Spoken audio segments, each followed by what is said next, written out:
बघता बघता तो 12वीचा वर्षही संपला आणि त्यासोबत ज्युनियर कॉलेजचा प्रवासही संपला. कालपर्यंत ज्या गोष्टी नको नकोशा वाटत होत्या आता त्या बऱ्या वाटू लागल्या होत्या. ते 2 वर्ष संपता संपता सर्वांच्या डोळ्यात अश्रू येत होते. त्या सुंदर क्षणांचे फ्लॅशबॅक डोळ्यांसमोर येत होते. 10वी नंतर नवीन मित्रसुद्धा आयुष्यात आले होते. काही नवीन नाते जोडले गेले, पण फक्त 2 वर्षासाठीच. या 2 वर्षांना आपण खूप आठवलं. पुन्हा येणार नव्हते. तुमच्या आयुष्यामध्ये यशाचा प्रकाश यावा, 12वीच्या सूरज वर्षी यावा, खूप फुले तळपावा. त्यासाठी यापुढे कॉलेज आनंद निर्माण व्हावा. ज्या शिक्षकाने आपल्यावर सर्वात जास्त ओरडले असेल ना, त्याच शिक्षकाची तर पहिली आठवण येईल. सर्वांसोबत केलेली ते दररोज वर्गात व्हायचे.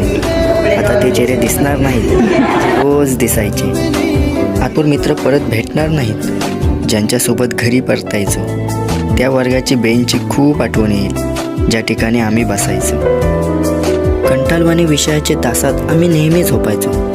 तेव्हा तर काहीच वाटत नव्हते, पण ते क्षण आत्ता खूप आठवतात. ह्या वर्गाला आणि इतर सर्व घालवलेल्या क्षणांना अखेरचा गुड बाय.